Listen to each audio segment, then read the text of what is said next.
You can stay here if you want. Hello, this is Spencer's Library. And this is a cat.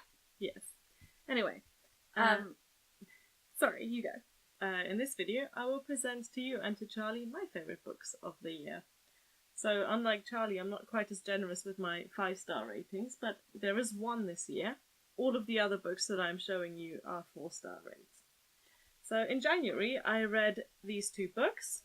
One of them you will have heard of, Emma by Jane Austen. This was a reread, but I enjoyed every single time. So do you like Emma? I love Emma. Yeah, it's probably my second favourite after Pride and Prejudice. Oh yeah, definitely, same. I find the ending a bit contrived sometimes, but... Yeah. It's not as tight a story as Pride and Prejudice. And then the other 4-star book that I enjoyed in January is Childhood Interrupted by Kathleen O'Malley. This is a non-fiction book. You may have heard of the Sisters of Mercy abuse scandal. Yeah. And so basically, for people who are not in the UK or Ireland, there's this basically orphanage run by nuns in the 50s that abused children quite badly, and one of these children ended up writing her memoir. And it's a really well-written memoir. Then in February, there were a few books that I enjoyed. So the first one was I Know Why the Caged Bird Sings by Maya Angelou. Again, another memoir. Read quite a few of those this year. So good. It is a classic, basically. I also really liked A Room with a View by Ian Forster. Have you read any Forster I have yet? read A Room with a View. Uh-huh. I wasn't the biggest fan, but... it's super cheesy. It's really cheesy. But I really liked it. I thought the prose was really beautiful. It's really well written. It's very well written, but I didn't like the story that much. Okay. I think. Yeah, so it's set in Italy. It's kind of a romance with some sort of early 20th century feminist undertones. Yeah. It's very good. And I'm definitely keen to read more of his books next year. I've read Morris as well, but those are the only 2 that I haven't read so far. Also in February, I read Slade House by David Mitchell. My husband got me this, and I was really surprised that I liked it that much, because he doesn't read, so... this is a sort of... Maybe we should get him to do a video of books for people who do like reading as gifts from people who don't like reading. Okay, so in my advent calendar, right, he got me one of these horrible, historical erotic romances. Because he was like, well, the cover looked nice, and it's got like someone... Those. I find them so fun. He has no idea about books. Anyway, we spoke about this in a Halloween video. It's kind of spooky, but it's really good, and it's a quick read as well. It's very short. Then in March, ta-da! This is my 5-star read. A single one, read. but I loved it so much. It is I Capture the Castle by Dodie Smith. She is such an underrated classics author. This was written in the 1940s. She's the one who wrote 101 Dalmatians as well. Is she? Yeah. So it's basically a diary written by, I think, a 17-year-old girl who lives with her slightly weird family in an old abandoned castle in England in the 1930s. Stop trying. Oh my god, why are you biting me? Yeah, because he's playing, but... Sorry. Right. Just dumped him on the ground there. So this is so good. It's, like I said, it's written by the 17-year-old as her diary, and her descriptions are great. The story is great. I'm not a fan of the ending, but I'm not going to spoiler it there. No, because I will read it. Yeah, and I think you'd like it because, this was way before young adult as a genre was a thing, but it is a young adult book. The characters are young people. I only give 5-star books to books that really kind of stay with me after I finish them. And so far, I think there's been under 20 books in my life that have done that. This is one of them. Next, I have a reread. So this one I also read in March. It's The Happy Prince and Other Tales by Oscar Wilde. Oscar Wilde's probably one of my favourite classics authors, and I really enjoy his fairy tales. Have you read these ones? They're not your typical fairy tales. They're a lot more arty, obviously. It is Oscar Wilde, yeah. Yeah. I don't know. It's kind of a comfort read for me. I really like this one. Then I read the illustrated edition of Harry Potter and the Chamber of Secrets. I got this for Christmas last year, but, it took me until March to get to it. Yeah. Beautiful illustrations. Everyone loved the story. Can't wait to read the next one. Mm-hmm. Then I have... this one. Liz Moore, The Unseen World. So this one was pretty big a few years ago. Have you heard of it? No. So it's a story set in the 1980s from the perspective of a girl whose father is a computer scientist. Yeah. And it's sort of slightly sci-fi, but it's more of a family story, and it's just a really beautiful book.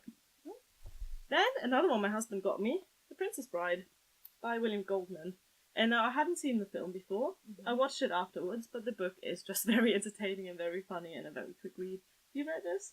I haven't read it. I hated the film. Yeah. Yeah, I really hated the film. I reckon you probably hate the book as well then, because it's not that different. Every time I say that, I get yelled at. No, fair enough. Everyone's like, it's a classic. And I'm like, it's a cult classic, and I do not have to appreciate that humour if I don't want to. But I found it kind of stupid. Yeah, it is kind of stupid, but it doesn't pretend to be anything other than stupid. Yeah. So I can see why people like it. Yeah. We are in July, so I read The Princess Bride in April, and then I finished my dissertation for like a few months. And then in July, after everything was done and I was graduated, I reread the Robert Galbraith So Far trilogy. There's going to be more books coming out. This is J.K. Rowling's alter ego, and she writes a series of crime novels, and I like them. They're very traditional kind of crime novels, but they're very well written. So I read all 3 of them in July. And then I also read Naomi Alderman's The Power, which you lent me in the summer as well. And this was very good. Charlie already spoke about this in our last video.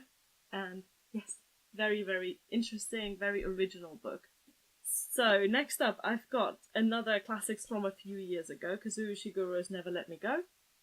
Have you read this? I've not actually read it now, but I I've think been you will meaning enjoy to it. for ages. Yeah, I can lend you Yes, this. definitely. This is a very interesting, slightly different kind of dystopian story, and it's very kind of artistic. The prose is very beautiful, but it also makes you care a lot about the characters that are in this. What's next? Okay, so in October, we both read How Not to Be a Boy. I enjoyed it more than you did, but yeah, I gave this one 4 stars as well. We've done a review video about this one. Yeah. Then I've got a German book, Friedrich Duerrenmatt, Die Physiker. This one has been translated into English. It's called The Physicist. It's a classic from the 1960s. It's a play in 2 acts, and it's kind of a dark comedy about nuclear war and murder and identity. It's very strange. It's very weird. A comedy about nuclear war. Yes. It's really of its time. So it's about 3 physicists that are in an asylum, as it was at the time, and about murders that happen there. But it's not a detective story.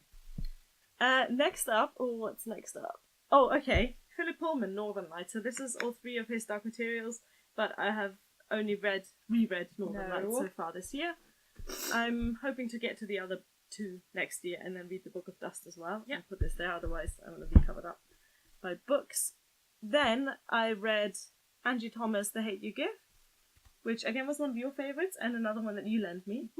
And a review video of that is coming up sometime next year. My last 4-star read this year, read in December, is another German one, Erich Kaestner, Als ich ein kleiner Junge war. Now, every German will know the name of Erich Kaestner because he's one of the most beloved children's books authors. Even you will know one of his stories. Have you ever seen any version of The Parent Trap? Yeah. He wrote this. He wrote the original story of that. So this is a memoir, though. It's really strange. It's an autobiography about his childhood, which goes up to the outbreak of the First World War when he was just 16 or 17. And yeah, so this details his childhood in the early 20th century. So it's an autobiography, but kind of written for children. And I found it really compelling. That's really interesting. These are my favourite books of the year. And I'm actually quite pleased with my 5-star read, because it's more than I usually get in a year. Wow, well done. I think they sound interesting. I don't think there's anything there apart from the 2 books that you gave me that was actually published this year. Robert Webb. Oh yeah, and Robert Webb, yeah, that's it. Alright, so that's it from us. Thank you for watching. Bye!